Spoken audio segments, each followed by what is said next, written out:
The day your direct deposit hits, something shifts in your body. Not your mood, not your mindset, your biology. Your shoulders drop. Your jaw unclenches. You breathe differently. You open your banking app, and instead of bracing for impact, you actually smile. For about 48 hours, you become a different person. You tip better. You stop doing mental math at the grocery store. You order what you actually want instead of the cheapest thing on the menu. You finally schedule that dentist appointment you've been avoiding for months.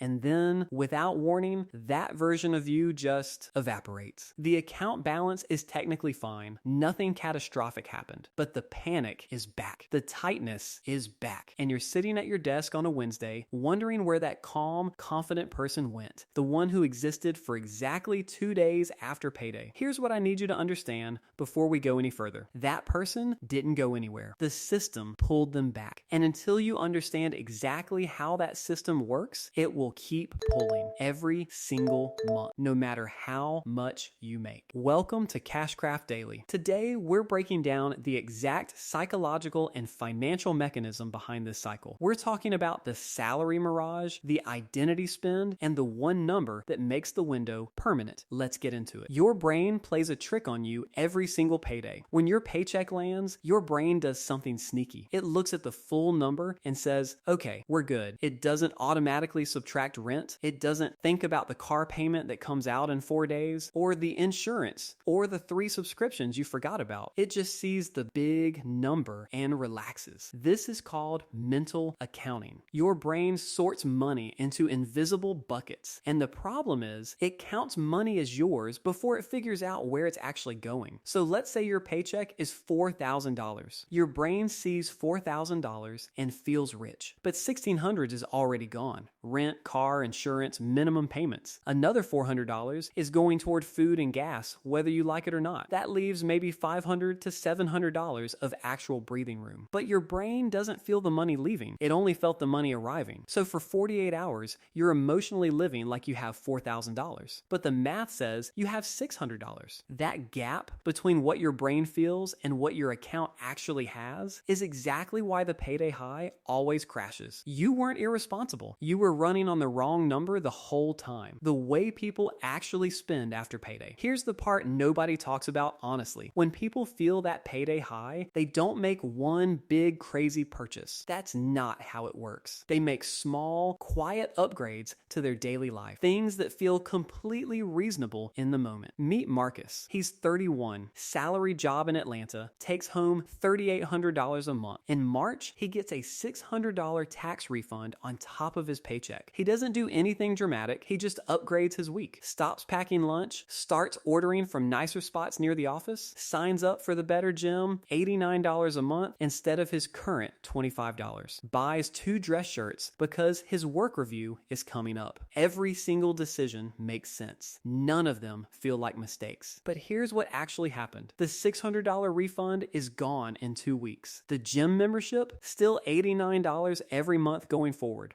The lunch habit, that stuck too. Marcus permanently raised his monthly expenses by $200 using money that was never coming back. Next month, same paycheck, but higher bills, less room, and the panic hits earlier than it did before. That's not a spending problem. That's a pattern, and it repeats every single time extra money shows up. The thing quietly draining your account every month. There's something hurting people in the 25 to 45 age group more than almost anything else right now, and most people have no idea it's happening. It's subscriptions, not one. The whole stack. Here's how it builds. You feel good after payday. You sign up for the streaming service you've been meaning to try, just $17, cancel anytime. You upgrade your music app. Get the cloud storage because your phone keeps saying it's full. Add the premium version of an app you already use. None of these feel like real spending decisions. They feel like small, boring, responsible adult purchases. But here's the number that should stop you cold. The average American between 25 and 44 pays for around 12 subscriptions. When you ask them how many they have, they say 8. When you ask how much they're spending, they guess $85 $100 a month. The real number is closer to $220. That's a $135 gap every single month, leaving your account automatically, quietly, while you sleep, buying you nothing you can actually feel. And every single one of those signups happened when you felt good. Payday, comfortable. It seems small. That's exactly how the stack gets built. Why your body crashes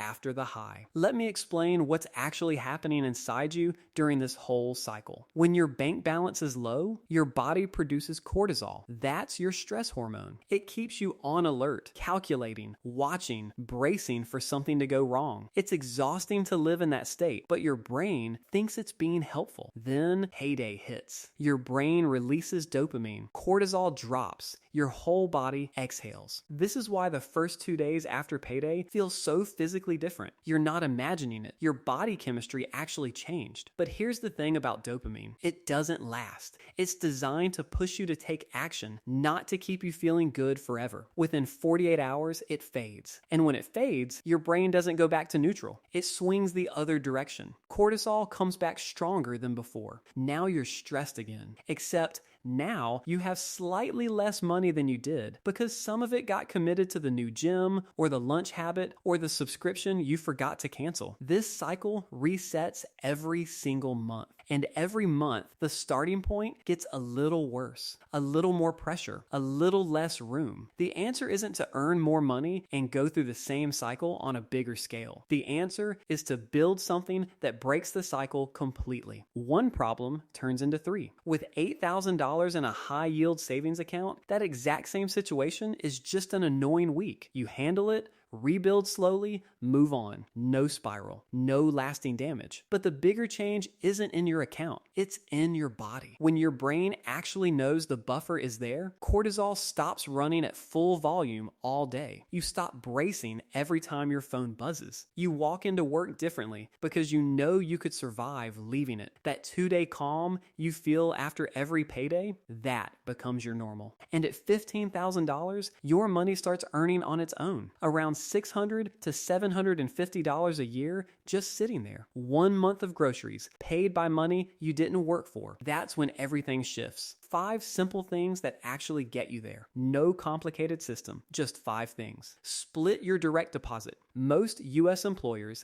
let you send your paycheck to 2 different accounts. Send 10 to 15% straight to a savings account with no debit card attached. The money never touches your checking account. Your brain never counts it. You never feel it leave. Audit your subscriptions this week. Go through your bank and credit card statements. Write down every recurring charge. Cancel anything you haven't actually used in the last 30 days. Not plan to use, actually used. Most people find $60 to $100 in forgotten charges the first time they do this. Give your savings account a real name. Log into your bank and rename your savings account something like emergency only or do not touch. It sounds too simple to matter. It works anyway. Your brain treats named money differently than unnamed money. Don't upgrade your life when your income goes up. Next time you get a raise or a bonus, keep everything exactly the same for 90 days. Same apartment, same car, same habits. Put all the extra money into savings, just 90 days. That one decision applied twice in your career builds your entire $8,000 buffer without you ever feeling the sacrifice. Think in monthly costs, not one-time prices. Before you sign up for anything recurring, do one simple calculation. Multiply it by 12. That $89 gym becomes $1,068 a year. That $17 streaming service becomes $204. Suddenly, it's a different decision. What you're really trying to buy. That feeling you get for 2 days after payday, the calm, the ease, the sense that things are going to be okay, you deserve to feel that way most of the time. The panic isn't a personality trait. The Sunday night dread isn't just part of adult life. The constant mental math isn't something you just have to live with forever. It's a cycle, and cycles can be broken. The people who break it don't look any different from the outside. Same job, same neighborhood, same car, but inside, something fundamental shifted. They stopped living in 30-day windows. They stopped being one bad week away from a spiral, and they have something that no paycheck high, no new purchase, and no temporary feeling can ever actually give you. Options.